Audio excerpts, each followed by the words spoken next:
So hello guys, welcome back to my YouTube channel. ఈరోజు నేను ఆ వీడియోలో how to improve score in English అనే దాని గురించి డిస్కస్ చేద్దాం అనుకుంటున్నాను. సో చాలామంది చెప్తారు ఇంగ్లీష్ అనేది చాలా ఇంపార్టెంట్ అని. ఎందుకు ఇంపార్టెంట్, ఏ విధంగా మనకి ఇంగ్లీష్ అనేది మన ఎగ్జామ్లో హెల్ప్ఫుల్ అవుతుంది అనే దాని గురించి నేను ఫస్ట్ ఒక ఎగ్జాంపుల్తో స్టార్ట్ చేస్తాను. That would be of my own. నేను నా ఓన్ ఎగ్జాంపుల్ తీసుకొని మీకు ఎక్స్ప్లెయిన్ చేస్తాను. సో దట్స్ వై నేను ఈ వీడియోలో నా స్కోర్ కార్డ్ అనేది మీకు చూపిద్దాం అనుకుంటున్నాను. This is my IBPS PO main score card. ఇక్కడ మీరు చూసుకుంటే ఇంగ్లీష్ లాంగ్వేజ్లోనో నాకు 40 out of 22.75 out of 40 marks అనేది వచ్చింది. లెటర్ రైటింగ్ అండ్ ఎస్సేలో 20 మార్క్స్ అవుట్ ఆఫ్ 25 అనేది రావడం జరిగింది, which is very good score. So నాకు టోటల్ స్కోర్ 87 అయితే దాదాపు 40 మార్క్స్ అనేది నాకు ఇంగ్లీష్ నుంచి రావడం జరిగింది. And that was very very helpful for me.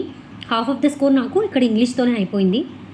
So if you are weak in reasoning or quant, ఈ రెండు టాపిక్స్లో మీరు ఏదో ఒక టాపిక్లో మీకు స్కోర్ చేయడం కష్టంగా ఉంది అనుకుంటే English will help you a lot. Or మీరు ఇంగ్లీష్లో అండ్ క్వాంట్లో కానీ స్ట్రాంగ్గా ఉంటే ఇంగ్లీష్లో మీరు ఒక 30% స్కోర్ చేసినా కానీ మీకు చాలా హెల్ప్ఫుల్గా ఉంటుంది టు గెట్ గుడ్ స్కోర్. మంచి స్కోర్ తెచ్చుకొని మీకు ఆరామ్సే మెయిన్స్ అయిపోతుంది. అండ్ ఇంటర్వ్యూ గురించి కూడా మీరు టెన్షన్ పడాల్సిన అవసరం ఉండదు if you get good score in English. So English is a saver subject అనమాట. సో దానివల్ల మీరు ఇంగ్లీష్ మీద ఎక్కువ ఫోకస్ చేయాల్సి ఉంటుంది. So let's start with the topic. These are the important topics from English which you have to prepare. మీరు చూసుకున్నట్టయితే ఇక్కడ రీడింగ్ కాంప్రహెన్షన్ 7 to 10 మార్క్స్ కట్టడం జరుగుతుంది. రీడింగ్ కాంప్రహెన్షన్లో ఏం లేదు, మీకు రీడింగ్ స్కిల్స్ అనేవి చాలా ఎక్కువగా ఉండాలి. అండర్స్టాండింగ్ స్కిల్స్ చాలా క్విక్గా మీరు ఇచ్చిన కంటెక్స్ని అర్థం చేసుకోగలగాలి.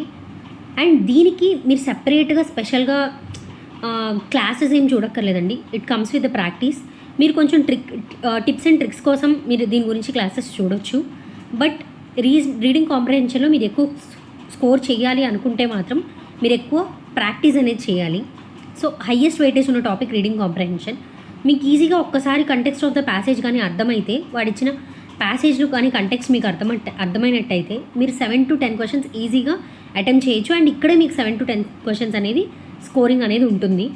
అండ్ ఎర్రర్ డిటెక్షన్ వచ్చేసి మీకు ఎర్రర్ డిటెక్షన్ అటెంప్ట్ చేయాలంటే గ్రామర్ బాగా వచ్చి ఉండాలి, విచ్ ఈజ్ ఆల్సో ఇంపార్టెంట్. చాలామంది మాకు గ్రామర్ రాదు, మేము ఎలా చేయాలి గ్రామర్ అనే వాళ్ళు కూడా ఉంటారు. ఏం కంగారు పడద్దు, మీకు గ్రామర్ అనేది ఓన్లీ ఎర్రర్ డిటెక్షన్లో హెల్ప్ అవుతుంది అండ్ ఫ్యూ అదర్ టాపిక్స్లో మాత్రం హెల్ప్ అవుతుంది. But grammar is not everything. Even if you are weak in grammar you can score easily 20 marks in English. So అది ఒక పాయింట్ నేను చెప్పాలనుకున్నాను. And word swap and word రీఅరేంజ్మెంట్కి వచ్చేసరికి మనకు ఒక సెంటెన్స్ ఇచ్చి ఆ సెంటెన్స్లో ఒక 4 వర్డ్స్ని స్వాప్ చేస్తాడు. ABCD అని 4 వర్డ్స్ ఇచ్చి ఈ 4 వర్డ్స్ అనేవి మనకి స్వాప్ చేసి ఇవ్వడం జరుగుతుంది. మీరు కరెక్ట్ ఆర్డర్లో పెట్టాలి. According to me this is very scoring and easiest topic అండి.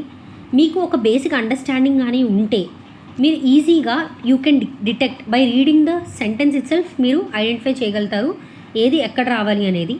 సో వెర్బ్ ప్లేస్లో నౌన్ని, నౌన్ ప్లేస్లో వెర్బ్ని, అడ్జెక్టివ్ ప్లేస్లో వెర్బ్ని, వెర్బ్ ప్లేస్లో నౌన్ని, అలా మీకు ఇంటర్చేంజ్ చేసిస్తారు. మీరు సెంటెన్స్ చదివినప్పుడు మీకు బేసిక్ ఐడియా ఇంగ్లీష్లో ఉంటే కనుక మీరు ఈజీగా ఐడెంటిఫై చేసి ఇవనేది ఈజీగా 3 to 5 మార్క్స్ అనేవి మీరు ఈజీగా వర్డ్ స్వాప్ త్రూ ఇంగ్లీష్లో స్కోర్ చేయొచ్చు.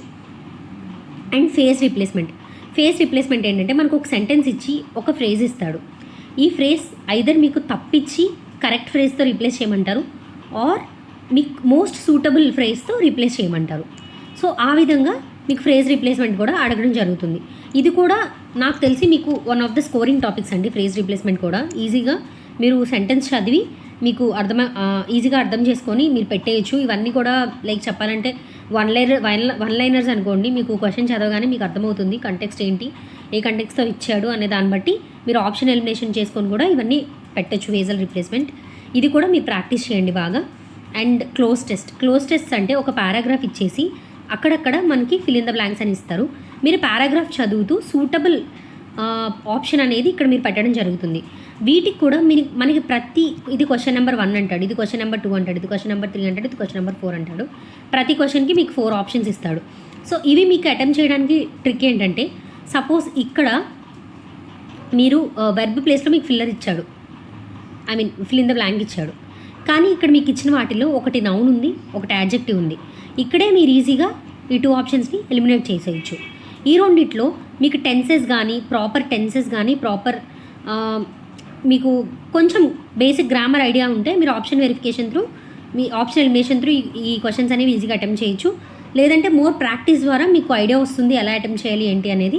సో క్లోజ్ టెస్ట్ కూడా మీరు ప్రాక్టీస్ చేస్తే ఈజీగా మీ క్లోజ్ టెస్ట్లో 6 to 7 మార్క్స్ అనేది ఈజీగా స్కోర్ చేయొచ్చు. సో ఇప్పటి వరకు హైయెస్ట్ వెయిటేజ్ టాపిక్స్ అంటే రీడింగ్ కాంప్రహెన్షన్, క్లోజ్ టెస్ట్ అండి. ఈ 2 టాపిక్స్ మీరు బాగా ప్రాక్టీస్ చేయాలి. సో దట్ మీకు హాఫ్ ఆఫ్ ద వర్క్ ఇక్కడ అయిపోతుంది. 7 to 10 marks and 6 to 7 marks మీకు ఇక్కడ నుంచే ఈజీగా స్కోరింగ్ అవుతుంది. సో దాదాపు ఎక్కువ స్కోర్ అనేది మీకు ఈ 2 టాపిక్స్ నుంచి రావడం జరుగుతుంది. So don't ignore these 2 topics, బాగా ప్రాక్టీస్ చేయండి. నెక్స్ట్ వచ్చేసి ఫిల్లర్స్ అండ్ క్లోజ్ టెక్స్ట్ అనేది చాలా సిమిలర్గా ఉంటుంది. ఫిల్లర్స్ ఏంటంటే మనకు ఒక సెంటెన్స్ ఇచ్చి ఆ సెంటెన్స్లో ఒక చోట బ్లాంక్ ఇచ్చి దానికి సూటబుల్ వర్డ్ని ఫిల్ చేయమని అడుగుతారు. That is nothing but filters. It is more like cloze test it self. Close టెస్ట్లో ఏంటంటే మనకి పారాగ్రాఫ్ ఇచ్చేస్తాడు, వేరే ఫిల్లర్స్లో మనకి సెంటెన్స్ ఇవ్వడం జరుగుతుంది. సో అది that is a basic difference అనమాట ఈ రెండిట్లో. అండ్ నెక్స్ట్ వచ్చేసి sentence rearrangement is nothing but parajumbles లానే ఉంటుందండి. వాట్ ఈస్ పారాజింబుల్స్ ఏంటంటే మీకు ఒక పారాలో ఒక 4 సెంటెన్సెస్ అనేవి ఇవ్వడం జరుగుతుంది. ఈ 4 సెంటెన్సెస్ని మీరు కరెక్ట్ ఆర్డర్లో పెట్టి ఒక పారా ఫామ్ చేయాలి. దాని బేస్ మీద మీరు ఒక సపోజ్ ఇది ఏ, ఇది బి, ఇది సి, ఇది డి. మీకు కరెక్ట్ ఆర్డర్ ఏంటంటే బీసీడిఏ. ఇప్పుడు ఈ బీసీడిఏ రిలేటెడ్ మీకు క్వశ్చన్స్ అడుగుతారనమాట. సో దాని గురించి మీరు ఆన్సర్ చేయాల్సి ఉంటుంది. సపోజ్ ఫస్ట్ స్టేట్మెంట్ ఏంటి, కంక్లూడింగ్ స్టేట్మెంట్ ఏంటి, థర్డ్ స్టేట్మెంట్ ఏంటి, ఇలా క్వశ్చన్స్ అనేది అడగడం జరుగుతుంది. ఈ విధంగా మీరు పారాజంబల్స్ కూడా through sentence rearrangement or paragraph rearrangement మీరు ఈజీగా ఆన్సర్ చేయొచ్చు. పారాజంబల్స్ కూడా మీకు one of the scoring topics. And sentence rearrangement is nothing but మీకు చిన్ని సెంటెన్సెస్ ఇస్తారు ఆర్ ఒక సెంటెన్స్ని ఒక సెంటెన్స్ని మీకు 3 to 4 లైన్స్లో స్ప్లిట్ చేసి ఇస్తాడు. ఈ 3 to 4 లైన్స్ మీరు కంబైన్ చేసి ఒక సెంటెన్స్ ఫామ్ చేయాలి. ఇది సిమిలర్ టు పారాజంబుల్సే ఉంటుంది, బట్ ఇది డిఫికల్టీ లెవెల్ కొంచెం తక్కువ ఉంటుంది. ఇది అడిగితే అడగచ్చు, లేదంటే లేదండి. సో అడిగితే మాత్రం మీకు ఇది కూడా చాలా స్కోరింగ్ ఉంటుంది. ఈజీగా మీరు ఈ టాపిక్ కూడా అటెంప్ట్ చేయొచ్చు. మీరు బిగినర్స్, మీకు అసలు ఏమీ తెలియదు, సబ్జెక్ట్ ఏమీ తెలియదు, you don't know anything about grammar, go for a course. ఏదో కోర్స్ తీసుకోండి. కోర్స్ తీసుకొని first try to finish the topics, try to finish the syllabus. తర్వాత మీరు ప్రాక్టీస్ చేయడం స్టార్ట్ చేయండి, మార్క్స్ రాయడం స్టార్ట్ చేయండి. గ్రామర్కి వచ్చేసి శీతల్ మ్యామ్ది 120 రూల్స్ ఆఫ్ గ్రామర్ అని ఉంటుంది, మీరు అది చూసుకోవచ్చు. బట్ మీరు బట్టి పడ్డానికి ట్రై చేయొద్దు. I try to understand and apply. అర్థం చేసుకొని దాన్ని ప్రాక్టీస్లో అప్లై చేయడానికి ట్రై చేయండి. మీరు ఆల్రెడీ బిగినర్ కాదు, మీకు బేసిక్ అండర్స్టాండింగ్ ఉంది అంటే straight away start doing marks, start practising lot of questions. And మీకు కొంతమందికి ఏంటంటే ఎర్రర్ డిటెక్షన్లో చాలా మిస్టేక్స్ అవుతూ ఉంటాయి. అలాంటి వాళ్ళు మిగతా టాపిక్స్లో మేము స్ట్రాంగ్గా ఉన్నాము అనుకుంటే ఎర్రర్ డిటెక్షన్ అనేది మీరు స్కిప్ కూడా చేయొచ్చు. ఈవెన్ స్కిప్ చేసినా కూడా మీకు మంచి స్కోర్ అనేది డెఫినెట్గా వస్తుంది. So start practising more and more questions, మీకు ఆటోమేటిక్గా స్కోర్ అనేది ఇంప్రూవ్మెంట్ అవుతుంది. ఇంకా మీకు ఇంగ్లీష్ రిలేటెడ్ ఏదైనా క్వశ్చన్స్ ఉంటే మీరు కమెంట్ బాక్స్లో మెన్షన్ చేయండి, నేను దాని రిలేటెడ్ కూడా వీడియోస్ చేస్తాను. ఈ వీడియో మీకు హెల్ప్ఫుల్గా ఉంది అనుకుంటే please share this video to your friends. And మీకు ఇంకా ఏదైనా టాపిక్లో ఇన్పుట్స్ కావాలి, వీడియోస్ కావాలి అనుకుంటే please mention in the comment box. I will do videos on those topics as well. Thank you for watching this video.